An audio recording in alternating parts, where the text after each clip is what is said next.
Hi friends, welcome to my channel. ఈరోజైతే నా daily routine afternoon వరకు ఎలా ఉంటుందో చూపించబోతున్నాను. ఫస్ట్ అయితే మార్నింగ్ లేవగానే ఇల్లంతా క్లీన్ చేసేసుకుంటున్నాను నీట్గా.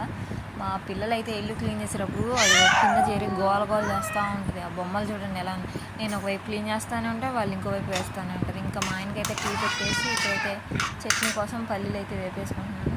ఆ తర్వాత పిల్లల కోసం అయితే ఇడ్లీ పెట్టేస్తున్నాను. నీట్గా ఇడ్లీలో కొంచెం బీట్రూట్, క్యారెట్ తురుముకొని పెట్టారంటే పిల్లలు చాలా ఇష్టంగా తింటారండి. ఇడ్లీలు డైరెక్ట్గా పెట్టకుండా కొంచెం ముందే వాటర్ పోసి ఆవిరి పెట్టి అవి హీట్ అయ్యాక పెడితే త్వరగా ఊడిపోతాయి ఇడ్లీలు అనేవి, చాలా సాఫ్ట్గా వస్తాయి. అండ్